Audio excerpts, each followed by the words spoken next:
The Aviation is a pillar of the mixology firmament, a drink that has enjoyed renewed prominence during the cocktail revival of the early 2000s, and one of the 33 drinks that the International Bartenders Association has listed in the Unforgettables section of its catalog. Today, let's make an Aviation, talk a little bit about its history, and look at variations on the basic cocktail.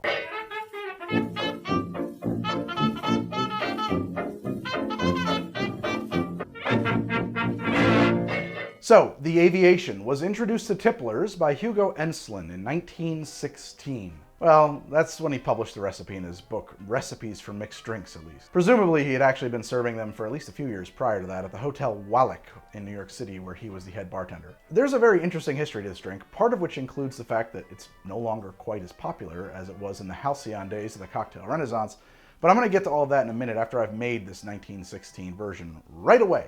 Got no drink in my hand. I gotta put a drink in my hand. So it's a shake and drink. Let's grab that shaker. In the shaker, I will add 3/4 of an ounce of lemon juice. I have a lemon here that I was using in a previous episode, and I'm gonna use it in this because I don't believe in waste. 3/4 of an ounce of lemon juice. That's what goes into my shaker for this drink. Oh, none of it's coming out the right way. Oh my God. Now I need a 1/2 ounce of Maraschino Liqueur. There we go, 1/2 ounce of Maraschino. And now I'm going to add a 1/4 ounce at most of creme de violet. This is not an ingredient that everybody loves, so you definitely want enough in the drink to give it its signature color. Personally, I don't mind this stuff. I actually kind of like it. So I'm going to stick to just shy of a 1/4 ounce. But a lot of other people are going to say, oh my God, just a drop, a bar spoon, a dash, you know, as little as you can get away with. But a 1/4 ounce is fine by me. And now I need 2 ounces of a London dry gin. Let's go with Tanqueray. Alrighty. We're going to put some ice in the shaker and shake it up.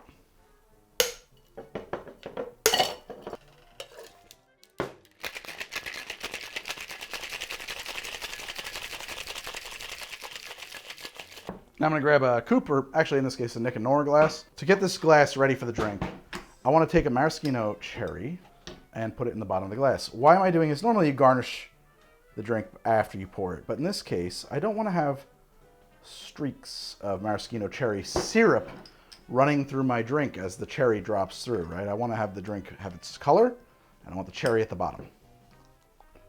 Delicious. Drink is ready to pour.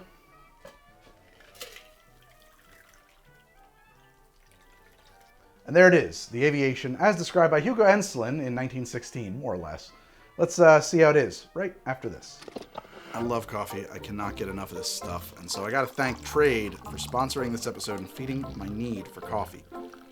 Thank you, Trade. Trade helps you discover new coffee from the nation's best coffee roasters by matching you to your own personal selection and delivering it right to your door, which is really good for me. Because before Trade, it seems like I was always forgetting to swing by the roasters and pick up more before I ran out. And that led to some rough mornings. That said, some very unpleasant wake-ups, you know, just not good days. They have a very simple process, a very simple 3-step process to make this happen. First, you go to the website, answer a very short quiz about what things you like in coffee.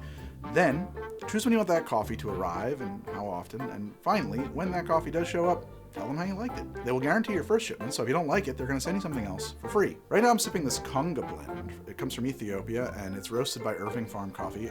It's a roaster and shop I used to live down the street from, actually, and miss somewhat dearly, but I was glad to see it in my mailbox. Let's give this a try.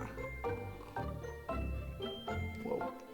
Wow, lots of sweetness. It's very sweet. Not sweet like sugar, because there's no sugar in this, but sweet like the suggestion of sweetness, of caramel, of just like sugar. There's a suggestion of that. And maybe some kind of melon, maybe even floral. That's great. Very complicated. Very, very good coffee. So here's the deal. Click the link below, take the quiz, and get your first bag from Trade for absolutely free. Shipping is going to be free. So thank you very much. Back to the show. Coffee. Let's see how this Aviation came out. It's very tart and floral. And a lot of people are going to say, oh, that creme de violet. And that's there, but it's not alone. You definitely get the notes, or I do anyway, from the maraschino, which is much nuttier. Less like oh God, this is so hard to describe. That's more like a flavor, whereas the creme de violet is more like an aroma, if that makes any sense. And also that's sweeter, of course. This is actually less sweetened. Yeah, you get the violet, and I get the maraschino for sure. It's very tart. This drink is very tart. I would say borderline unbalanced. It's very, very tart, dry drink. A lot of people are not going to like the creme de violet. Some people say it tastes like soap. I don't personally feel that way at all. I actually kind of like the creme de violet. It is unusual in that way. The creme de violet maraschino lemon gin combo yields a drink that's not really like a lot of other drinks. And so let's talk about the history of this one while I enjoy it myself. As I mentioned, the recipe for this drink was first printed in 1916 in Hugo Enslin's book Recipes for Mixed Drinks. However, until 2004, no one really knew that. So far as I know, up until that time, most everyone thought this drink came from Harry Craddock's 1930 Savoy cocktail book. According to David Wondrich, finding the earlier 1916 recipe stunned him. And here's the thing, that 1930 Harry Craddock recipe omits the creme de violet entirely. That ingredient, it's kind of the main event in this drink. It only appears in the earlier 1916 Hugo Enslin version. So right at the time when this older recipe had been discovered, it's the early 2000s. The cocktail renaissance is percolating and bubbling up to full steam ahead. And the discovery of this older, maybe purer version of a reasonably well-known cocktail was very exciting. Additionally, in those days, maraschino and creme de violet especially, it was, as far as I know, completely absent from the US market until 2007. They were kind of rare and exotic spices behind the bar, seldom seen or used in cocktails. This drink got a kind of holy grail mystique in the early 2000s, or I should say mid-2000s, right? But it does seem that the main appeal of this drink was the allure of that rediscovery and then the rarity and difficulty to find those ingredients, because since the early mid-2000s, this drink has really fallen out of favor. Personally, I'm very neutral on these. I don't exactly love them, but I don't have the visceral reaction that others seem to have about them. I've seen both David Wondrich and Dale DeGroff quoted as saying that they taste like hand soap. That's something I hear from people about the violet flavor in general, it's like little violet candies. I wonder if that's like the cilantro thing, where it's a genetic thing, because like for a lot of people, cilantro tastes like toothpaste or something. I don't have that. I love cilantro. I also really like this. I wouldn't want too much of it, but I have no problem with it in a drink at all. Anyway, the end result is that this drink was born, forgotten, rediscovered, and now perhaps kind of forgotten again, because people aren't really making these. I read in an article that Jeff Morgenthaler says he makes about 6 of these a year for customers. They were very, very, very hip for a while, but they are just very one note, honestly, and that's why those tasting notes were so short. There's not a lot to say about this drink. So I guess the question is, how would you improve on an Aviation? Well, first, I would never omit the creme de violet. That is kind of fundamental to this drink, in my opinion. If you dislike violet, I think I would just steer clear and not have a Aviation. A lot of people advocate for the addition of a small amount of simple syrup in an Aviation, somewhere between a bar spoon and a quarter ounce. That is actually a great idea, because one problem with the Aviation is that the standard spec doesn't really have enough sweetness to balance against the acid of the lemon. And you can't get there with increasing your liqueurs without throwing everything off. So out of curiosity, let's see, I have a little bit more in the shaker here. Very quickly, let's add that bar spoon of simple to this right now and see, maybe even 2 bar spoons. Let's go, because this is very tart, right? Yeah, maybe that's enough, but whatever, we'll do 2. And we'll just stir that in as best as I'm able. Let's just see. I think that this drink will improve dramatically with some sweetness. Oh God, because of the refraction layer, it's starting to look a little bit like hypnotic, that glitter liquor. Glitter liquor. Let's see how it is with that bar spoon or 2 bar spoons of simple syrup in there. Much better. Huge improvement. Now it's got a lot of, you can really taste it, and it's not attacking the back of your throat. It's not super acidic. It's sort of like a sour. And speaking of that, another approach I've seen people take with these is to go a step farther and treat it like the sour that it almost is. Bring the simple up to over 1/4 ounce, maybe 1/2 ounce, and then put an egg white in it. Not a crazy idea. I can see that being very, very good. The other thing I've seen some people to do is to, yes, increase the syrup, add some syrup, actually, put some sweetness in it, but also throw in some bitters or 1/4 ounce of another herbal liqueur. The Aviation can be a little one note and a little too acidic. Even this, which has a little bit more sweetness in it, right? So this is just with the simple added. It's enjoyable enough. It's balanced. It is much more balanced, actually. The lemon is still present, and you still get the floral notes of the violet, which I actually like. Maraschino is getting a little bit more lost now, but I think it's still important to the drink. But there's not a very long evolution there, right? So adding another modifier and that sweetness can address that, right? If you add another modifier to this, a dash of absinthe, some bitters, you're going to get a much longer evolution. I've seen recipes that call for Benedictine. I haven't had a chance to try that, but I'm betting that's quite good. But I've also got a hunch that some yellow Chartreuse would be really interesting, and I'm eager to give that a shot. I haven't tried it yet, but let's see how it is right after this. Let's grab our shaker and get started. Now, when you're like tinkering with a drink, you want to adjust variables small and isolated, right? So we want to keep these changes to the minimum. So let's get our shaker. We're going to start with the same 3/4 of an ounce of lemon juice we had before. And we're almost there, and there it is, 3/4 of an ounce. I need a 1/2 ounce of maraschino. How did I used to shoot 5 of these episodes a day? This is my 2nd episode of the day, and let me tell you something. I'm having a hard time, guys. I don't know how I used to do like 5 a day. I don't know how I did that. And I want the same, you know, just shy of a 1/4 ounce creme de violet. Maybe like 1 meniscus shy, 1 meniscus thickness. That brings us back to this drink's foundation, minus base spirit. So let's put a bar spoon or 2 of simple. I think I'm gonna just go with the 1, having had the last one with 2. So a bar spoon of simple syrup. This drink may end up not needing it, but I'm okay to put it in. A bar spoon of simple is something you can always add after the drink's in the glass, really. And now I want to add some yellow Chartreuse. It is occurring to me that this might mess up the drink's color, but I'm thinking actually that yellow Chartreuse, it doesn't have the dense pigment that creme de violet does. So I think that this will probably still have a mostly blue or purple drink when we're done. I can't decide if I want to go with a 1/2 ounce of the Chartreuse or a 1/4. Let's just do a 1/4 of an ounce, maybe like a heavy 1/4. A little, you know, just like 1 line thickness above a 1/4. Yeah, there we go. We got our Chartreuse in there. Now I need my London Dry gin. I know I just said that we should keep our variables to a minimum. I really like Tanqueray, but I did also just pick up on a whim this Monkey 47, and I had a little sip before I started rolling. I kind of want to try this. This is still in that same space. It's more of a citrus-heavy gin, kind of more of an American style, I would say.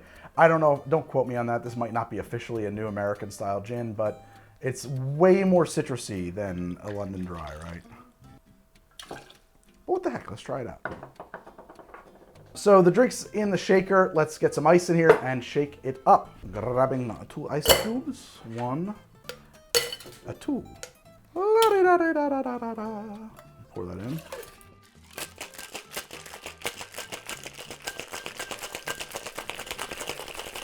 All right, get your coupe, and in this case, I'm actually going to use a coupe. Same rules as before. Let's get our cherry in the bottom. I feel like that's kind of just the form this drink must take, right? There it is. Not very blue, kind of a pale purple. A little more creme de violet might help us get there. Let's see how this drink is. I certainly hope it's good, but then again, it might not be. But in either case, hopefully this is going to give you some ideas on how to start tinkering with this drink, and you can come up with your own improvements, your own version of it. I'd love to hear about that in the comments below. We're going to try this as a yellow Chartreuse improved Aviation. Let's see how it is. Oh, yeah, well, first off, it definitely has a lot more evolution going on here, but it's quick. Within a couple of seconds, it flips and turns a couple different flavor profiles. Hold on a second here. This is really cool. And there's not a lot of stuff that calls for yellow Chartreuse, so I love finding a use for it. I like this a lot. It's very balanced. Yellow Chartreuse has a bit of sweetness to it, despite it being very foolproof. And of course, we had some simple added in there. This drink is balanced. It is tart. It is lemony. You're getting black peppercorn notes from Chartreuse. I always get that off of Chartreuse. I don't know if that's just me. I don't know if that's an ingredient, but I always get black peppercorn, like cracked pepper from Chartreuse, whether it's yellow or the green. The yellow also usually carries some honey notes. Not 100% coming through here yet, but that doesn't mean they're not there. Hold on. Oh man. This has now an herbal front end. It's very herbal. Thyme and rosemary almost. Like a savory kind of opening that very quickly, and when I say opening, I mean very quick. I mean like half a second. But the memory of it seems to linger because it is so outside the norm. And then that gives way to tartness, which is tempered by sweetness, right? So you slide into this sour place that evolves into honey and creme de violet. Maraschino is, so I'm going to assume that it is doing work here, but maraschino is not really a flavor that's up front in a lot of drinks. It's sort of a background flavor anyway. but I can't pick it out of the orchestra, if that makes any sense, right? Like, I think it's in there working, but I can't hear the notes it's playing. Yeah, I think that this is really cool. Definitely still an Aviation, but definitely better than the standard variety. Both of these, you're not going to love them if you're not into the flavor of creme de violet. I think maybe a little bit more sweetness wouldn't be crazy in this, having had them now side by side. Let's just try an extra little bar spoon in there. So we have 1 bar spoon, we'll try, you know, having the same amount of sweetness. Not quite a brimmer, but just a little extra sugar. And the color's pretty similar, actually, so I would say that if you used a different creme de violet, that maybe this one doesn't have a ton of pigment in it or something, even though it's dark, it should have. Okay, here we go again. Let's try that one more time. Very round, floral, black peppercorn, honey. The gin, do I get that? You know, when I think about it, I do. If I point my mind in that direction, yes, I'm finding juniper and citrus, and part of that might be from the gin, but certainly part of that is from the lemon juice. I think it's great. I think it's definitely an improvement, at least, on a standard Aviation. You know what else I think would be good in here? I have a dasher of absinthe. I think a dash of absinthe would be really nice in this drink. And I bet that's true for all of them, by the way. Absinthe and gin, they tend to play well together anyway, so let's just give those both a stir. Definitely adds another dimension to it without overpowering it. It's certainly going to be something that not everybody loves.